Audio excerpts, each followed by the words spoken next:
Welcome back to Against the Cage. Scott Fontana here with Dan Hooker, who's set to face Arman Tsarukyan in a pivotal UFC lightweight main event in Doha, Qatar on Saturday.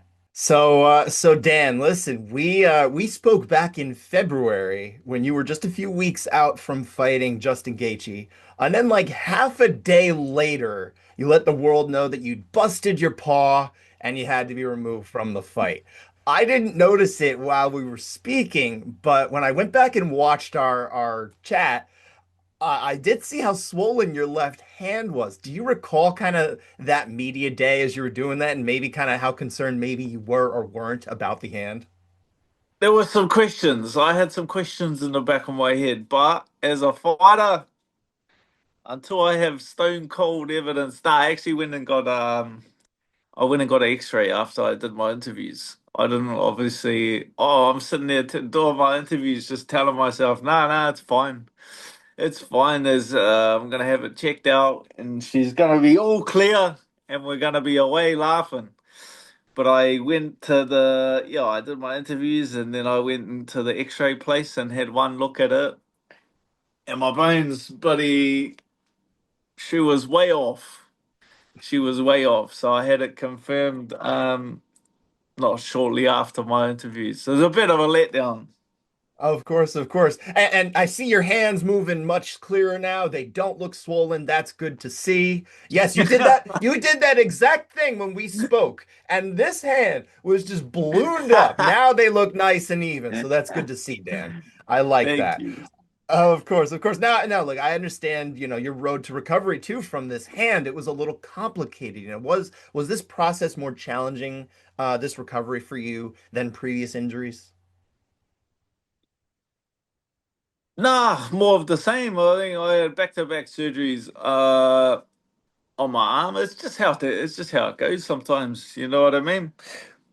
I just had a plate put into my hand and it was like restricting my movement of my hand a little bit. So then they had to just have another surgery to take it out. So I don't know. It's just kind of one of those things.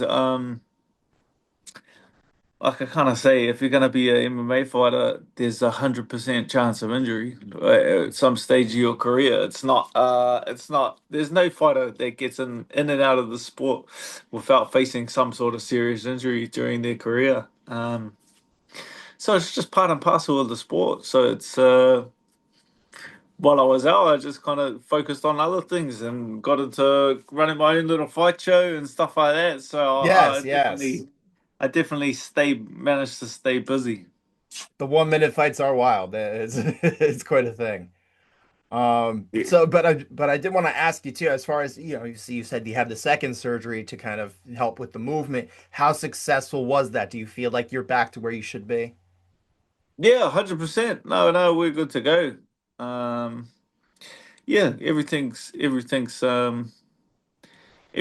happened. Everything kind of happened for a reason, and then I was able to kind of sit out and not really lose any momentum, and then step back into a number one contender fight as well. So it's bit of practicing patience, which I haven't been too smart at previously in my career. Okay, okay. Well, I mean, there's certainly that silver lining, right? And then yes, you mentioned this is a big fight for you. You and Arman Tsarukyan fighting for what certainly looks like the next shot at the title. No, there's never any guarantees, right? But and it's no secret you and Arman don't like each other. You said there's bad blood. We've seen all this stuff back and forth on social media. I know, you've got respect for his status in the division, but you just don't seem to respect him as a person or even for his motivations for fighting. Is that accurate? Yeah, yeah. It's nothing. It is what it is. There's some people that just rub you the wrong way, but we're only days out from me getting my hands on them, and I just cannot wait. Where we just going had a little face off, so it's the first time that I've actually laid eyes on the little fella. So yeah, I'm getting a bit more and more confident as we grow closer. Did you you mentioned the little fella, the little dig there. Did you size him up in such a way like are you kind of less impressed now that you've seen him in person? Yeah, he's standing right in front of me. He's a little fella, and then he extended his arm to my chin, and I thought in my head, mate, if I extend my arm, I'm gonna knock your bloody socks off. I said, my arm's twice as long as yours. There's not. I'm not even. It's not even worth me putting my hand out for, mate. You've spoken kind of about the way he's discredited you as a fighter since his arrival in the UFC. Is that true of just him, like that you're only getting that disrespect or have only gotten that level of disrespect from him, or are there other fighters as well? Is he a unique case? Say like any fighter coming up. It's just part like once you find yourself, yeah, of a turtle in a tree. Once you see a fighter, there's nothing that those filthy ground turtles hate than seeing one of us doing well in a tree. So how good could it possibly get? Get your hand raised against Arman Tsarukyan, be the number one contender, and fight for a belt You have with such all of great that. Oh, so I was gonna say you have such great idioms and comparisons and things like the turtle in the tree. I love that. It's is that just a Kiwi thing? What's the deal? Nah, like you can't.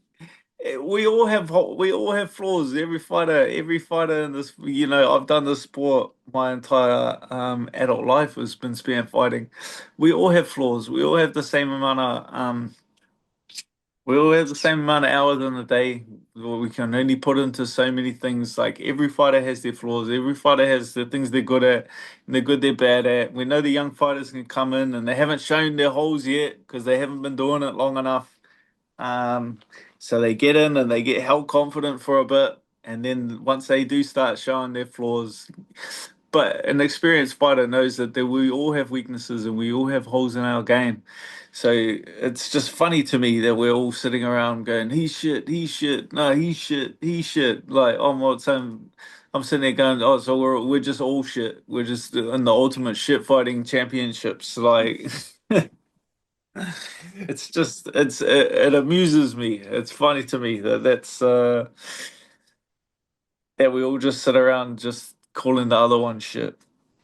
And of course, you're a pretty laid back guy. You're always smiling anyway, right? But I just spoke with Arman, not that long ago, earlier today. As far as kind of the origins of the bad blood between you, I was curious where it came from on his side. He said that he was looking to fight you. He was on the fringes of the rankings. I guess when he was trying to do that, you either missed his call out or something to that effect. And then the smack talk kind of began. Does that sound accurate from what you recall, or is it different? Yeah, yeah, like that's how it kind of all kicked off. Was he was yeah, like I was an established fighter in the division when he first came into the UFC, and it's just, bro, we all know it. It's just it's the sport of risk versus reward. Like I got no idea who this kid is. He's just new to the division, and he's just chiming away at me, saying that I'm ducking him or I'm avoiding him. But look at how beautiful the sport is. The second that you get ranked in front of me, look, I'm not ducking you anymore. Like that,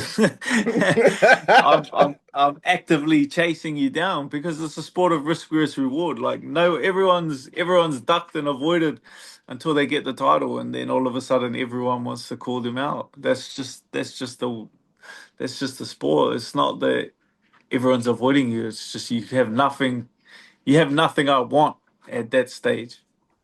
And obviously he does have something you want, but funny enough that he was talking about the fact that other fighters weren't interested in fighting him. I don't know if it had to do with the whole thing with the weigh-in situation last time or whatever. He pointed to Justin Gaethje wasn't interested. Was there any hesitancy on your part when this fight came to you? I came to this fight. This fight didn't come Oh, to me. okay. I went out and I knew that none of those other guys would fight him because they have a good excuse to not fight him. He did pull out what a day before the fight. So like the champ and gay guys like Gagey and stuff like that, they have a legitimate reason they can say, "Oh, nah, he's gonna pull out or he's not that trustworthy." Blah blah blah.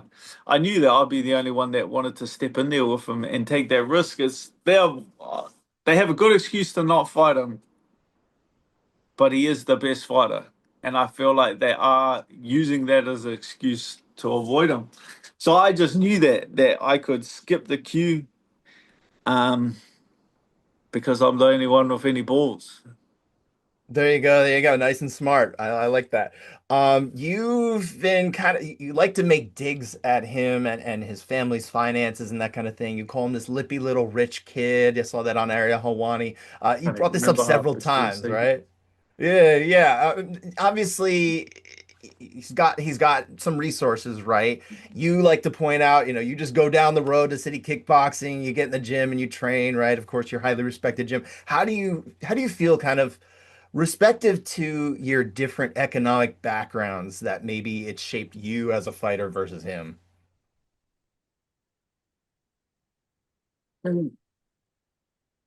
yeah, that's not. It's not even something I think too much. Think too much into. Like he's just had. Yeah, I just feel like he's had every advantage in the world, and it's yeah, yeah. He should he should on paper beat me, but he's not going to, which is the funny part about it. Interesting. I like that. So on the surface too, I mean, you've got the potential for a kind of a double victory here, right? You get to beat a guy that you clearly do not like and also achieve the biggest win of your career, maybe the slingshot that gets you to that lightweight title shot. Which part sounds more satisfying, one or the other? Oh, it's all sounding pretty good at this stage. It's all sounding shut up, Arman Tsarukyan title shot. It's all kind of just it's all coming together. It's all coming together. Of course, of course. Now, obviously, you were back preparing for Gaethje. At the time, Islam Makhachev, back in February, he still held the lightweight title. After this weekend, he doesn't hold that. He holds the welterweight title. What was your reaction when you saw his big win Saturday in New York? Yeah, impressive for sure. Like Jack Della is a very skilled fighter, and for him to yeah drag him down to the mat for the 25 minutes was yeah very impressive. Of course, and now Ilya Topuria, as we know, he's got the title. A former featherweight like yourself. Again, a win here gets you that launch pad to that championship fight.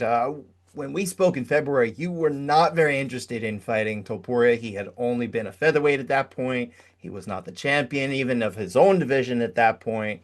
Have your thoughts kind of changed on him now that he's gotten this title and Well, all check that? that out. Check that out. That's how the sport works. That's how it worked with Arman Tsarukyan. That's how it works with Ilya Taporia as well. The second you get ranked above me or have a title, you immediately become someone that I want to fight. So it's risk versus reward. I want what he has now. I want his title. So I would be more than happy to step in there with Ilya Taporia. I think we have a theme of our conversation today, Dan. I just one more question for you, and obviously, Topuria, and this isn't the fight, right? But if you got the chance potentially to get to that title, there's a little history between Topuria and your pal Alexander Volkanovski. Do you two have history yourselves? I'm curious. Me and Ilya. Hmm. I don't know. I talk so much shit, I forget who I talk shit about. Probably, probably. No, I have run into him. I've run into him after he knocked out Charles Oliveira. I've run into him at the airport. How'd We that actually go? said hi. Yeah, we actually said hi and shook hands. Um, nah, he's all right. He's all right. Like he's on a hell of a run. Um, yeah, I'd love to step in there and fight it for sure.